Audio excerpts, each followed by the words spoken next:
ఇతర ప్రాంతాల నుంచి పనుల కోసం వలసలు రావడం వల్ల తెలంగాణలోని స్వర్ణకారులు అలానే వడ్రంగి పనులు చేసే వారికి పనులు దొరకడం లేదన్నారు కాంగ్రెస్ ఎమ్మెల్యే మక్కన్ సింగ్ ఠాకూర్.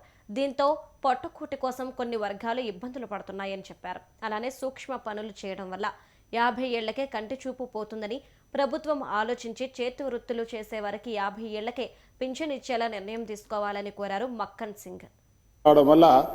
విశ్వబ్రాహ్మణులుగా పనిచేసేటువంటి హౌసుల వాళ్ళకి వడ్రంగులు ఇతర వ్యవస్థలో కూడా పని లేకుండా పోతా ఉంది.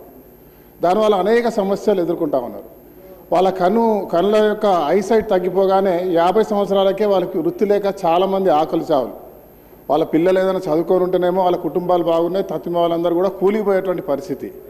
వారి అంశంలో ప్రత్యేకంగా ఆలోచన చేయాలి. పెన్షన్లు ఆ 50 సంవత్సరాలకి ఇచ్చేటువంటి ఒక అవకాశం కల్పిస్తే బాగుంటుందని ఆలోచన. దాంతోపాటు అధ్యక్ష పక్క రాష్ట్రాల్లో వారికి కనీసం ఏదంటే పుస్తే మట్టలు చేసేటువంటి ఒక జీవో తీసిరు అధ్యక్ష. అలాంటి కార్యాచరణ మా రాష్ట్ర ప్రభుత్వం కూడా తీసుకొని ఇస్తే ఆ విశ్వబ్రాహ్మణులకు నిజమైనటువంటి ఒక జీవితాన్ని ఇచ్చినట్టు ఉంటుందని చెప్పి నేను కోరుతా ఉన్నా.